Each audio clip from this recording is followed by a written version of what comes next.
Hey, Yetta, what does a gingerbread woman put on her bed? Icing? No. Cookie sheets. Oh, that's actually a good one. I like that one. That's a good dad joke. Moving forward with the Dekker Team. Moving forward together with the Dekker Team.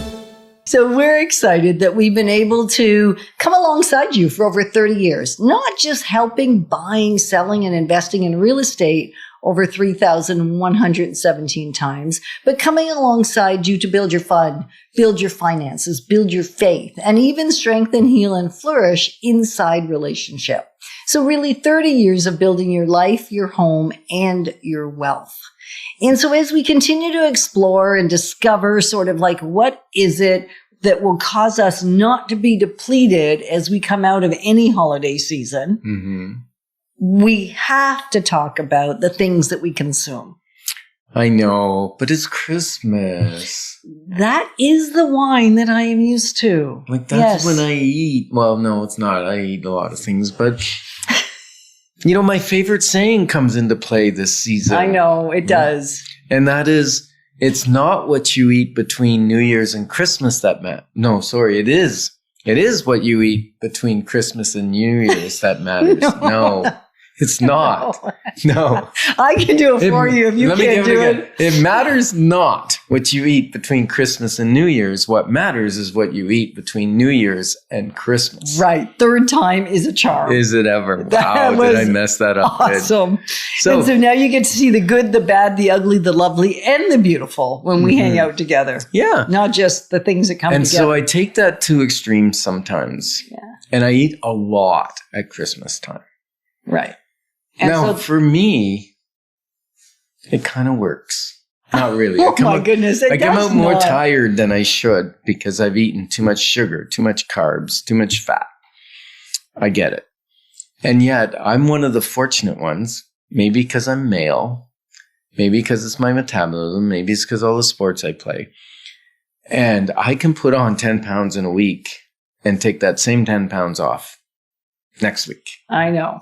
That doesn't mean it's good for your body, though. No, it's not good for my body. It doesn't. The fact you can do it doesn't actually mean it's the best choice. No, it's not. And it's Christmas. So what do we do?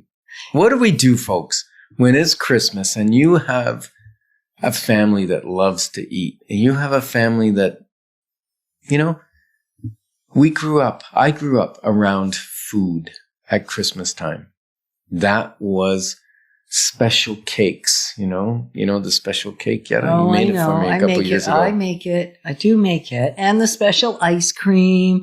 Then why do you make it if I shouldn't eat it? Because you don't. So here's the thing. You get to plan.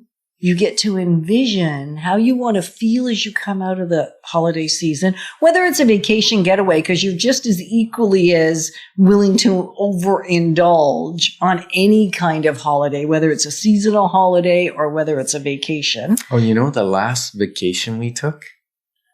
What happened? I don't know, Ken. Well, we didn't go to an all-inclusive, so that should be a hint. Yeah. I came back 2 pounds lighter. Which is fantastic. So we're going to say what typically happens. Typically, I'll come back 5 or 7 pounds heavier. Right. And so really the bottom line here is plan in advance. Set your intention of what you want it to look like. And the biggest thing that has helped me, and it has helped you when you've chosen to do well, it isn't to necessarily rob myself of the childhood favorites. One of mine is lemon chiffon, called citron fromage in Danish. I grew up on, and I love it very, very much. And mine is marzipan. I didn't even know that was like a Danish name for it. Marzipan? Yeah. And that's almond paste, by the way. Right. And so what I determine in advance is how much will I indulge in. How much and how often? How much and how often. Well, how much sets the standard on how often, I guess. But the quantity and the frequency are probably two biggest things that I will predetermine. And then the other piece of that is I will determine what else I'm going to have in the house that will tempt me equally, that won't necessarily cause me the same exhaustion and depletion to my body and my being. What things entice you equally than cookies and and desserts and candies and licorice, black licorice. You know I do like black salted licorice. Yes, I do. When I am depleted. Fortunately, I hate it. I know, which is good. So I leave it all for you. I know. And so even fresh vegetables, fresh fruit, fresh vegetables entice me as much, especially if I don't have to go get them. So putting them out, having them prepared in advance, have them sitting there. If the other stuff is in the cupboard for the designated times I want to serve it and eat it, then it's the only thing that can entice me because it's the only thing sitting on the counter. I remember my mom would make cookies and cakes and stuff for weeks and weeks. And then she would scotch tape up the containers so you couldn't get into them. And then she would bring them out at Christmas. And only for a short period. But then she'd go, well, why is all this left? We have so much left. You didn't eat it. And it's like you can only eat so much in a sitting, right? Like we said, bring it out weeks earlier and just let us nibble.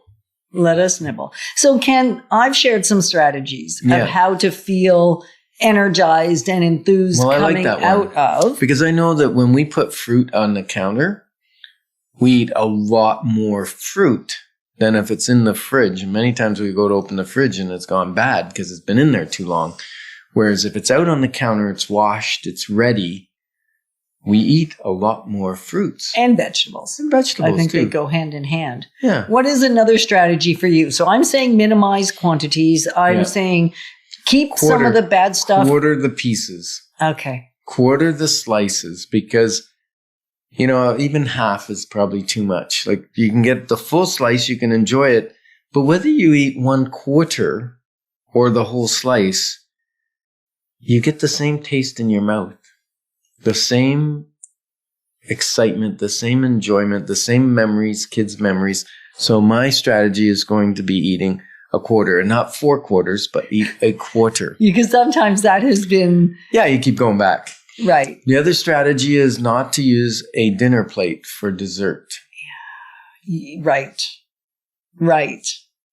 And also, don't eat dessert first. I mean, we do have a fun saying in our house is eat dessert first because you don't know if you're going to be raptured and you won't maybe get the dinner at all. So you should eat dessert first. And we've certainly experienced it. And there is times to play with that, but it's limited. So again, back to limit. And these are all things you already know. Like I am sure you know every single thing we've said. The challenge is knowing them and doing them. Yeah. So set your intention. And I like to have an eggnog, and sometimes the eggnog is spiked. And so determining in advance how many I will have in an evening or a week or whatever the case may be can significantly prevent me from overindulging. Right. So really the bottom line is make a decision in advance and then set your house up to allow the determination you made in advance to actually be carried out. Because I tell you, when you're tired, when you're overextending yourself, it's not the time to make these decisions. It don't work. No, and also driving. Yeah. You know, if you're exhausted, maybe choose not to drive. If you've been having a few adult beverages, maybe choose to get a ride share because part of staying healthy and energized by the end of the year is to make sure you arrive safely. Exactly. Right? So know thyself. And if it's really hard to take a few pounds off, then don't put the pounds on over this holiday season. And we're honored to be your advocates on this journey of building wealth through real estate and having a life exponential. Moving forward with the Dekker Team. Moving forward.